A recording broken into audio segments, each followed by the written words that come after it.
dari semua presentasi, satu adalah unity of command, ya. Di Indonesia itu banyak sekali para ahlinya, kemudian proyeksi segala macam sudah siap, ya.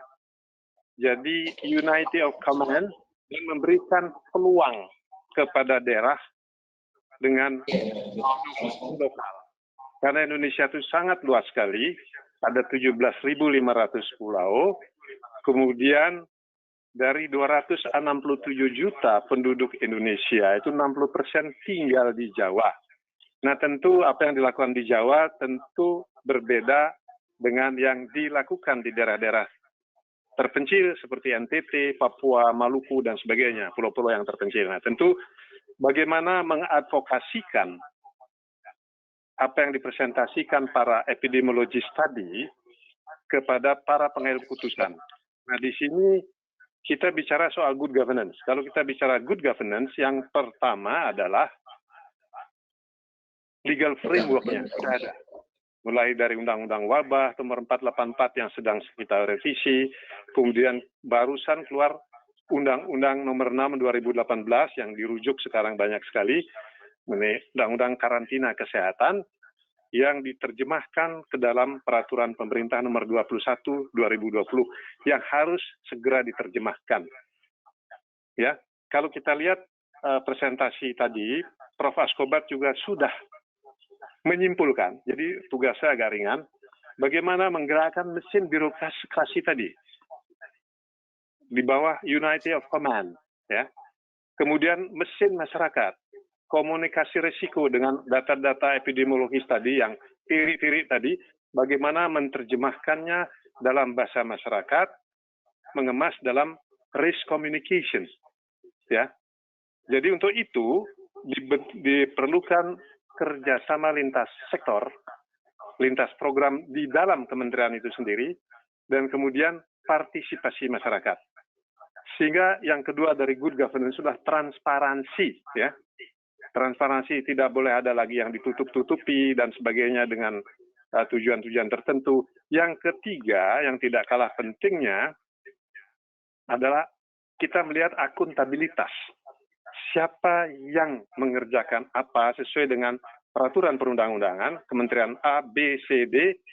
Nah, kalau sekarang misalnya BNPB memegang komando, tentu punya rujukan Undang-Undang 24 2007 menyebutkan epidemi sebagai bencana non-alam yang korbannya akan lebih besar dari gunung meletus, gempa bumi, dan sebagainya, karena penularannya sangat cepat.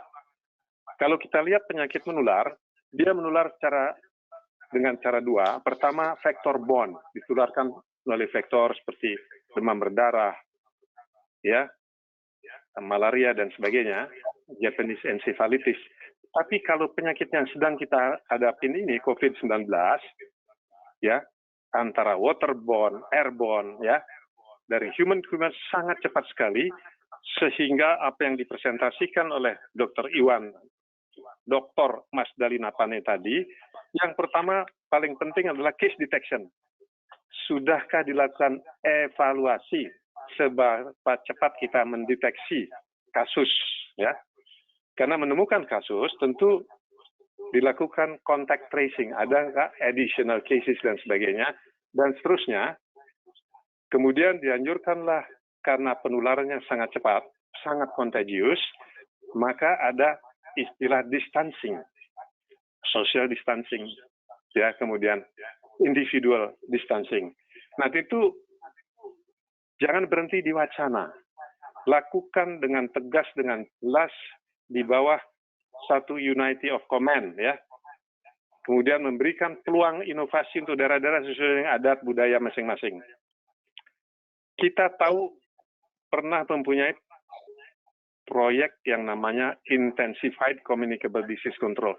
Yang paling utama adalah surveillance epidemiologi untuk menentukan faktor risiko.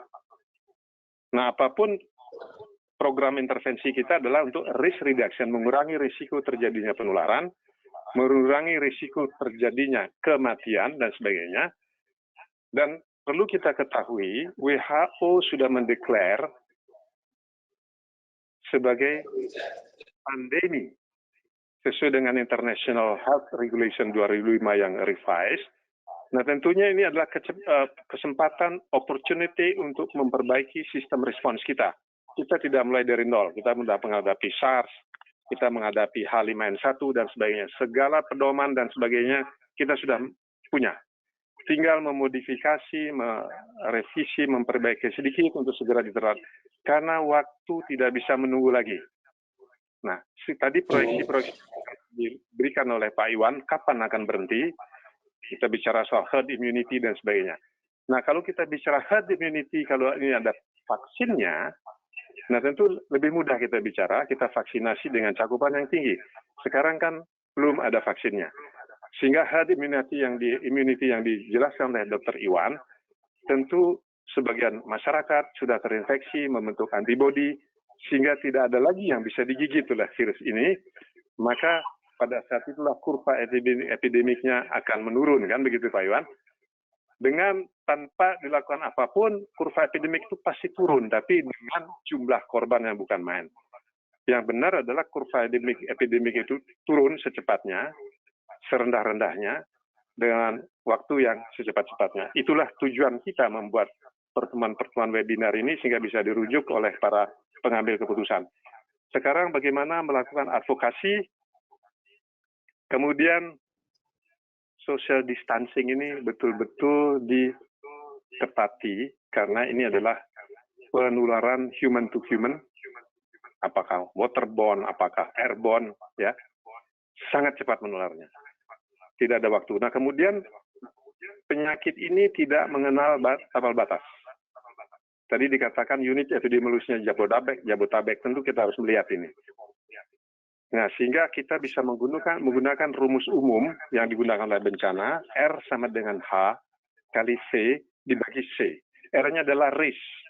Tugas kita adalah risk reduction. Nah, pendekatan epidemiologi dari para epidemiolog ini adalah risk assessment, risk mapping, risk management. Nah, risk management kita serahkan pada para pengambil keputusan. Nah, H-nya adalah hazard. V-nya adalah vulnerability. Masyarakat kita yang vulnerable siapa? Seberapa besar vulnerability-nya itu harus diukur oleh para epidemiologis di daerah. Nah, kemudian dibagi C, capacity to prevent tadi dikatakan Dr. Ahmad Sintika, capacity to detect, capacity to respond. Seberapa besar kapasitas kita? Kalau kapasitas kita tinggi, maka risikonya akan turun sekecil-kecilnya. Mungkin saya tidak akan berpanjang lebar. Itu saja yang saya akan sampaikan. Kemudian adanya Perpres, adanya PP, ya, adanya PP diterjemahkan dalam Perpres, Inpres dan sebagainya. Itu sudah cukup senjata kita untuk melakukan intervensi. Mungkin demikian Pak Rahmat Sintika. Terima kasih Pak Nyoman, jelas sekali apa yang harus kita lakukan. Regulasi sudah ada, semua norma standar program dan kegiatan sudah jelas disampaikan, para pengambil keputusan, terutama di kabupaten kota sudah ada kewenangannya, bahwa di Undang-Undang 23 tentang pemerintahan daerah dijelaskan bahwa seluruh urusan kesehatan sudah diserahkan ke kabupaten kota, kecuali yang 121 kabupaten kota diambil sebagai daerah yang daerah tertinggal perbatasan kepulauan. Jadi yang lainnya bisa dilakukan. Dan saya pikir tadi jelas episentrumnya ada di Pulau Jawa. Para gubernur sudah melakukan rencana aksi dan sebagainya.